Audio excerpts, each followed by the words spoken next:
کہ ہم آپ اللہ اور اس کے رسول کی محفل میں موجود ہیں؟ لگ رہا ہے آپ کو آپ سمجھنا نہیں چاہ رہے ہیں یا پھر آپ کو سمجھ میں نہیں آ رہا؟ جی سبحان اللہ. یا تو آپ سمجھنا نہیں چاہ رہے یا پھر آپ کے سمجھ میں نہیں آ رہا. یہ بتائیے آپ لوگوں کو کچھ سمجھ میں آ رہا کہ نہیں آ رہا؟ اچھا کچھ لوگوں کے سمجھ میں آ رہا کچھ کے نہیں آ رہا. کہیے ایک بار سبحان اللہ. سبحان اللہ. اب تو سب کے سمجھ میں آ رہا ہے. تو ذہن کو حاضر رکھیں جتنی دیر آپ لوگ اس محفل میں رہیں ہے نا.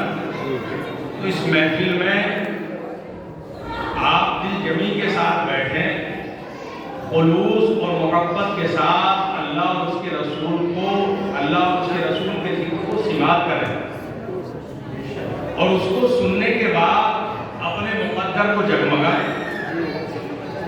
یہ علماء اکرام کا نورانی قافلہ جو آپ دیکھ رہے ہیں نا، بارہا یہ علماء اکرام آپ کو بتا چکے ہیں کہ یہ محفلیں ایسی مبارک محفلیں ہیں کہ اس میں آنے والے کی تقدیر بن جاتی ہے. گناہگار ہو تو اس کے گناہوں کو مٹا دیا جاتا ہے.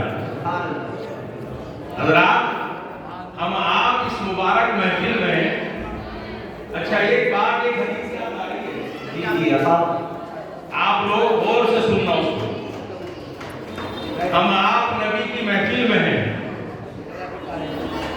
نبی کی مقدس بارگاہوں میں ایک بڑے جلیل القدر صحابی بارگاہ نبی میں حاضر ہوئے، اور نبی کی بارگاہ میں حاضر ہونے کے بعد رونے لگے. سرکار کی بارگاہ میں سمجھ میں آ رہا ہے کیا کرنے لگے؟ رونے لگے. اللہ کے رسول کی بارگاہ میں جب وہ رونے لگے تو مصطفیٰ نے ارشاد فرمایا تم کیوں روتے ہو؟ تو وہ اور زیادہ رو. سرکار نے ارشاد فرمایا آخر کیا وجہ ہے، بتاؤ کیا بات ہے؟ تو کہنے لگے آقا کافی عرصہ پہلے ہماری شادی ہوئی، شادی ہونے کے کئی سال بعد تک آنگن میں بہار نہ آئی. سمجھ پا رہی ہے نا آپ نے؟ سمجھ کے نا بہار نہ آئی ہے نا. گھر کے اندر کوئی اولاد نہیں ہے. آقا اس بات کو لے کر گھر کے تمام افراد فکر مند ہوئے. ایک دن رات کی تاریکی میں سرکار، ہم زن و شوہر دونوں اٹھتے ہیں. اٹھنے کے بعد ہم نے نماز تہجد کو پڑھا، اور پڑھنے کے بعد آقا ہم نے اپنے رب کی بارگاہ میں اپنے ہاتھوں کو دراز کیا، اور دراز کرنے کے بعد اے اللہ کے رسول ہم نے آپ کو وسیلہ بنا کر رب سے مانگا. سمجھ میں آ رہا ہے؟ ہاں. ابھی میں نہیں کہوں گا آپ سے کہ کچھ کہیں، لیکن صرف سمجھتے رہیں. جب سمجھ جائیں گے تو کہنے کی ضرورت نہیں پڑے گی. سرکار ہم نے آپ کو وسیلہ بنا کر رب سے مانگا. رب سے مانگنا تھا کہ اللہ نے ہماری دعا کو اپنی بارگاہ میں مقبول فرما لیا، اور چند ماہ بعد ہمارے گھر میں بہار آئی، ہمارے گھر میں بیٹا آیا. اے اللہ کے رسول اس بات کو تقریباً 6 سال گزر گئے. کتنے 6 سال گزر گئے. آقا وہ بچہ 6 سال کی عمر کو پار کر چکا ہے، لیکن آقا آج تک اس بچے نے اپنی ماں کو ماں نہیں کہا. اس بچے نے اپنی ماں کو، اچھا تمہارے ہمارے بچے کتنے دن کے بعد ماں کو ماں کہتے تھے؟ بول یار 1.5 سال کا بچہ جو ہے منفرد جملے بولنے لگتا ہے. زبان میں خوب پھٹافٹ بولتا ہے. 3 سال کے بچے تو انگلش میں کلام کرنے لگتے ہیں. سمجھ رہے نہیں؟ مچل کے بولیے نا, آ رہی ہے نا سمجھ میں؟ صرف آپ یہ بتائیں کہ سمجھ رہے ہیں یا نہیں, ہے نا؟ تو وہ 6 سال کی عمر 6 سال کو پار کر گیا. وہ بچہ ابھی تک ماں کو مانا کہہ سکا. ابھی جب ماں کو مانا کہا ہوگا تو کیا باپ کو باپ کہہ دیا ہوگا؟ نہیں کہا ہوگا نا. نہ ماں کو ماں کہہ سکا, نہ باپ کو باپ کہہ سکا. وہ صحابی عرض کرتے ہیں آقا اس کی ماں کی یہ تمنا ہے کاش میرا بیٹا ایک مرتبہ مجھے ماں کہہ دے. کاش میرا بیٹا ایک مرتبہ مجھے ماں کہہ دے. اے آقا اس کی ماں کی تمنا بھی یہی ہے, تو باپ کا دل بھی یہی مچلتا ہے. باپ کا دل بھی چاہتا ہے کاش میرا بیٹا ایک مرتبہ مجھے باپ کہہ کر پکارے. میرے باپ کے باپ میرے بیٹے کے باپ کی بھی یہی تمنا ہے کہ اس کا پوتا اسے دادا کہہ کر پکارے. لیکن آقا 6 سال کی عمر کو پار کر گیا, ابھی تک بچے نے بولا نہیں ہے, ابھی تک بچہ بولتا نہیں ہے, بچہ کلام نہیں کرتا. میرے آقا نے جب اتنا سنا تو صحابی سے ارشاد فرمایا اے صحابی واپس پلٹ جاؤ, گھر چلے جاؤ اور جانے کے بعد اس بچے کو ہمارے پاس لے آؤ. صحابی واپس پلٹتے ہیں, اپنے گھر جاتے ہیں اور جانے کے بعد اپنے بچے کا بازو پکڑتے ہیں, لے کر چلنا شروع کیا. جیسے ہی بچے کا بازو پکڑ کر آگے بڑھے تو ماں نے پوچھا میری آنکھوں کے نور کو تم کہاں لے جا رہے ہو؟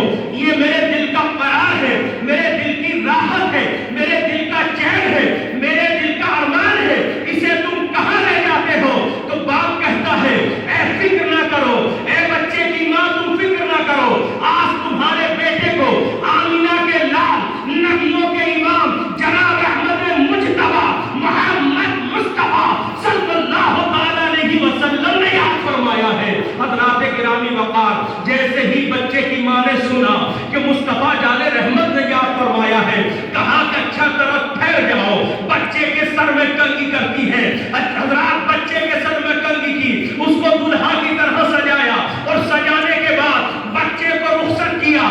تھوڑی ہی دیر میں بچے کو لے کر وہ صحابی مصطفیٰ کی بارگاہ میں تشریف لے آئے. جیسے ہی بچہ نبی کی بارگاہ میں آتا ہے, میرے آقا نے بچے کی طرف دیکھا اور بچے کی طرف دیکھنے کے بعد مصطفیٰ نے ارشاد فرمایا یہ بیٹا ذرا بتاؤ کیا آج تک تم نے اپنی ماں کو مانا کہا؟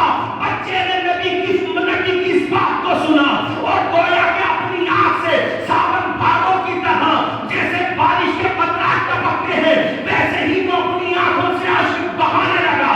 مصطفیٰ نے ارشاد فرمایا بچوں اپنے بہتے ہوئے آنسوؤں کو اپنی آنکھ کے اندر جذب کر لو. یہ مصطفیٰ کی بارگاہ ہے, یہاں پر بلایا نہیں جاتا بلکہ روتے ہوئے کو ہنسایا جاتا ہے.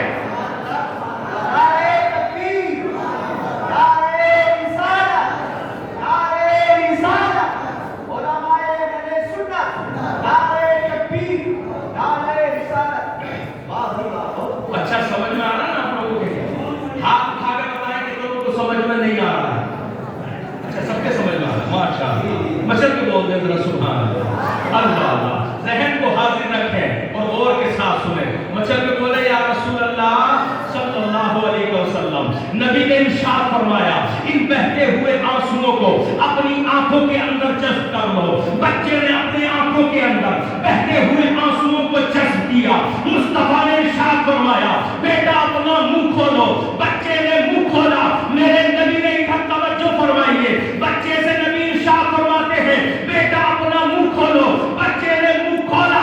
میرے نبی نے اپنا لعاب دہن, میرے نبی نے اپنا تھوک مبارک بچے کے منہ کے اندر ڈالا اور جیسے ہی بچے کے منہ کے اندر میرے نبی نے اپنا لعاب ڈالا, نبی نے ارشاد فرمایا بچے بتا میں کون ہوں. حضرات تاریخ شاہد ہے جو بچہ ماں کو نہ مانا کہہ سکا, جو بچہ اپنے باپ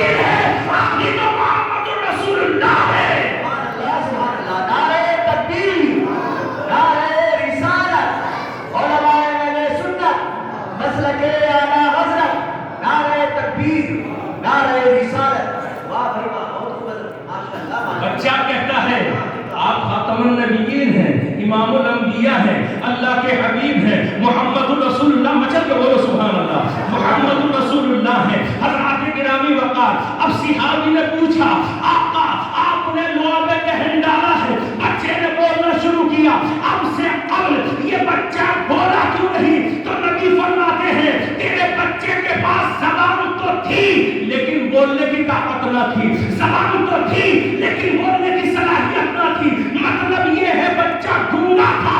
تو یہ نبی کی وہ بارگاہ ہے، اگر گونگے آتے ہیں تو نبی کی بارگاہ میں بولنے لگتے ہیں، اگر میرے رب نے تمہیں کو زبان بھی عطا کی ہے اور بولنے کی طاقت بھی عطا کی ہے۔ سبحان اللہ سبحان اللہ، دونوں ہاتھوں کو اٹھا کر بولے سبحان اللہ، یا رسول اللہ، نعرہ تکبیر، نعرہ رسالت، علماء اہل سنت، سبحان اللہ۔ اچھا تمہاری سمجھ میں آیا؟ اللہ نے تمہیں زبان بھی عطا کی ہے اور بولنے کی طاقت بھی عطا کی، بولنے کی طاقت دی ہے کہ نہیں؟ اور بولتے ہو کہ نہیں؟ بولتے ہو نا؟ یار جب نبی کی بارگاہ میں گونگے بولتے ہیں تو ہمیں کتنا بولنا چاہیے؟ سبحان اللہ سبحان اللہ، اب تو بولیں گے نا، مچل کے کہیے یا رسول اللہ، یا رسول اللہ، اللہ اللہ ماشاء اللہ۔ یار ہمارے نبی کی بارگاہ تو وہ بارگاہ ہے، یہ تو گونگا تھا بچہ، یہ تو گونگا تھا۔ یار تمہارے ہمارے نبی کی شان تو وہ ہے کہ اگر زبان ہو تب بھی بولتے ہیں اور زبان نہ ہو تب بھی بولتے ہیں، زبان نہ ہو تب بھی بولتے ہیں۔ آپ کہو گے مولانا زبان ہی نہ ہو تو کیسے بولے گا؟ ہم سے سنو نا کیسے بولتا ہے، سبحان اللہ، بچن بولو سبحان اللہ، اللہ اللہ۔ حضرات گرامی وقار، جب مصطفیٰ جان رحمت نے اعلان نبوت فرمایا مکہ مکرمہ کے اندر، گھر گھر کے اندر حضرات اختلاف برپا ہوا، کسی نے کہا محمد صادق ہے، محمد سچے ہیں، محمد کے جیسا کوئی نہیں، کسی نے کہا کہ محمد نے آج وہ کہہ دیا کہ اب سے پہلے کبھی ہم نے ایسا کلام سنا ہی نہیں ہے۔ حضرات اختلاف برپا ہو گیا، تلواریں کھینچنے لگی، گھر گھر کے اندر اختلاف۔ حضرات ایک ہی پریوار کے اندر ایک اس طرف ہے تو دوسرا اس طرف ہے، کوئی محمد کو کہتا محمد عربی کی تعریف کرتا ہے تو کوئی محمد عربی کے تعلق سے کہتا ہے کہ محمد عربی نے ایسے جملے کہے ہیں کہ اب سے پہلے ہم نے سنا نہیں۔ حضرات محترم، جب یہ سارا انتشار برپا ہوا، گھر گھر کے اندر ماحول تیز ہوا، حضرات محترم جناب والا کشید کی پڑنے لگی ہے، نفرت کے پھارے تیز ہونے لگے ہیں، تو اس ایسے پرختم دور میں ایک یہودیہ عورت نکلتی ہے، اس نے کہا اس کا علاج ہم کریں گے۔ کیا آپ کیا علاج کرو گے؟ کہا حضرات محترم اس کا علاج ہم کریں گے۔ اس نے تمہارے میرے آقا کی دعوت کی، حضرات محترم دعوت کرنے کے بعد اس میں صدیق اکبر رضی اللہ تعالیٰ عنہ ساتھ میں موجود ہیں۔ واقعہ سنانا مقصد نہیں ہے، مجھے تو فقط یہ بتانا ہے کہ زبان ہو تب بھی بولتا ہے، زبان ہو تب بھی اور زبان نہ ہو تب بھی بولتا ہے۔ واقعہ سنانا مقصد ہو تو کم از کم سوا گھنٹہ اسی میں لگ جائے گا۔ حضرات محترم، لیکن میں تیزی کے ساتھ آگے بڑھتا ہوں۔ وہ یہودیہ عورت فیصلہ کرتی ہے کہ ہم محمد عربی کی دعوت کریں گے اور دعوت کرنے کے بعد کھانے کے اندر زہر ملا دیں گے، اور اگر زہر ملانے کے بعد جب محمد عربی کھائیں گے اس کھانے کو تناول فرمائیں گے، اگر جھوٹے ہوں گے معاذ اللہ تو آج کے بعد ان کا نام و نشان نہیں رہے گا، اور اگر یہ سچے ہوں گے تو زہر ان پر اثر نہیں کرے گا، اثر نہیں کرے گا۔ حضرات گرامی وقار، اب وہ عورت دعوت کرتی ہے، کرنے کے بعد سرکار کو بلایا گیا، دسترخوان لگایا گیا، حضرات بکری کو ذبح کیا، بکری کے گوشت کو بنایا گیا، اور بکری کے گوشت کو بنانے کے بعد سرکار کے سامنے پیش کیا گیا، اس کے اندر زہر ملا دیا گیا۔ میرے آقا نے حضرات گوشت کے ٹکڑے کو اٹھایا، جیسے ہی اپنے منہ کے اندر رکھا تو وہ گوشت کا ٹکڑا نبی کی بارگاہ میں عرض گزار ہوتا ہے، اے اللہ کے پیغمبر مجھے تناول نہ فرمانا، اس لیے کہ مجھ میں زہر ملا دیا گیا ہے، میں زہر آلودہ ہوں، آقا اگر آپ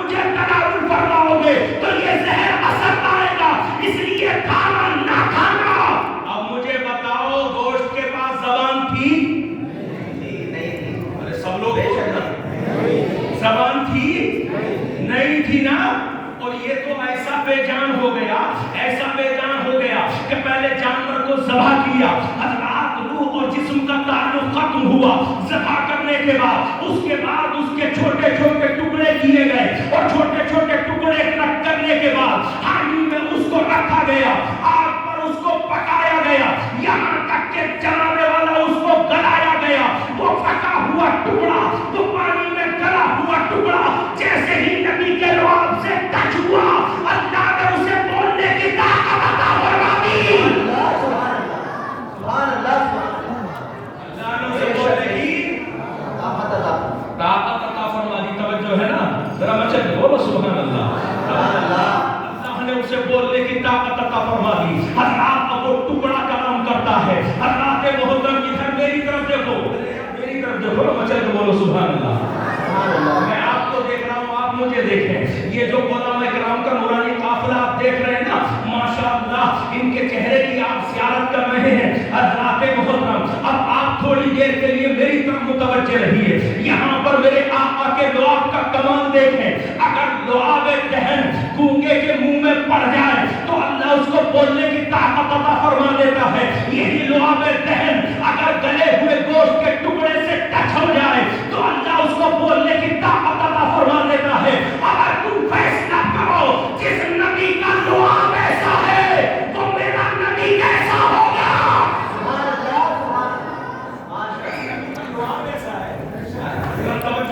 توجہ ہے نا, مچل بولو سبحان اللہ. جس نبی کے لعاب کا کوئی جواب نہیں تو ذرا مجھے بتاؤ میرے نبی کا جواب کہاں سے لاؤ گے؟ میرے نبی کی شان کو کوئی کیا سمجھے گا؟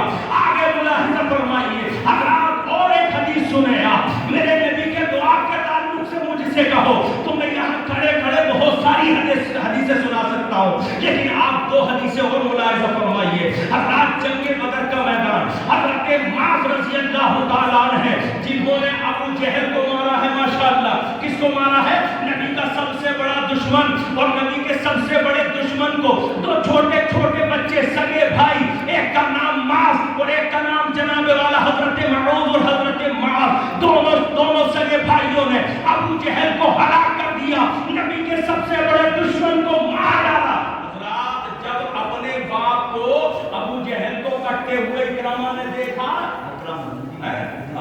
حضرات محترم اب جناب والا کو پیچھے سے آ کر شانے پر تلوار مارتا ہے. جیسے ہی شانے پر تلوار ماری حضرت معاذ کا بازو کٹ گیا, ذرا سی کھال باقی رہ گئی جڑی ہوئی. حضرت معاذ نے جب دیکھا کہ میرا بازو شانے سے کٹ گیا ہے, حضرات یہ ذرا سی کھال باقی رہ گئی, حضرت معاذ نے اپنا بازو اپنے پیر کے نیچے رکھا اور رکھنے کے بعد زور سے دبا کر کھینچا, اس کھال کے حصے کو جسم سے الگ کر دیا. وہ کٹا ہوا بازو زمین پر پڑا ہے. حضرات اس کٹے ہوئے بازو کو اپنے دوسرے ہاتھ میں اٹھا لیا. اس شہزادے نے, اس مجاہد نے اٹھانے کے بعد اب جنگ کی طرف اس نے توجہ نہیں کی, بلکہ کٹا ہوا بازو اٹھایا, کبھی دائیں دیکھتا ہے, کبھی بائیں دیکھتا ہے, کبھی آگے کبھی پیچھے. حضرات کسی نے پوچھا تیری نظر کس کو تلاش نہیں ہے, تو وہ بچہ جواب دیتا ہے میری نظر اگر تلاش نہیں ہے تو آمینہ کے نام کو تلاش نہیں ہے, میری نظر اگر تلاش نہیں ہے تو محمد رسول اللہ کو تلاش نہیں ہے. حضرات محترم کسی نے بتایا کہ جا اس طرف چلا جا, امام الانبیاء موجود ہے. بچہ دوڑتا ہوا سرکار کی بارگاہ میں جاتا ہے, اٹھاؤ الخصائص الکبریٰ, دیکھو نبی کی حدیث میں کیا لکھا ہے. حضرات الخصائص الکبریٰ میں یہاں تک لکھا ہے, بچہ نبی کی بارگاہ میں جانے کے بعد سارا حال سناتا ہے, آقا میں نے ابو جہل کو مار ڈالا. سبحان اللہ سبحان اللہ. ابو جہل کو مار ڈالا. حضرات محترم جب بچے نے خبر سنائی ہوگی تو سرکار کو کتنا اچھا لگا, سبحان اللہ, کتنا اچھا لگا ہوگا. حضرات محترم اس کے بعد میرے نبی کی بارگاہ میں عریضہ پیش کرتا ہے, آقا تلوار چلائی ہے. حضرات میرے آقا کی بارگاہ میں عرض کرتا ہے, بچہ یہ 8 سالہ بچہ عرض کرتا ہے, آقا تلوار چلائی ہے اور تلوار کے جوہروں کا کمال یہ ہے کہ ابو جہل کو مار گرایا, لیکن آقا بھی چیرے ہی بڑا ہے. آقا بھی بازو چاہیے. اللہ کے گرامی مقام کٹا ہوا بازو اب جسم سے جس کا تعلق کٹ گیا ہو, بڑے سے بڑے ڈاکٹر کے پاس لے کر جاؤ, بڑے سے بڑے نرسنگ ہوم میں چلے جاؤ, اور جانے کے بعد کہنا کہ ہمارے حصے, ہمارے جسم سے ہمارے اس حصے کا تعلق ختم ہو گیا, اس کو دوبارہ سے صحیح کر دو. ڈاکٹر کہے گا آپ پاگل ہو گئے ہو, جس کا تعلق کٹ جاتا ہے وہ دوبارہ سے صحیح نہیں ہوتا.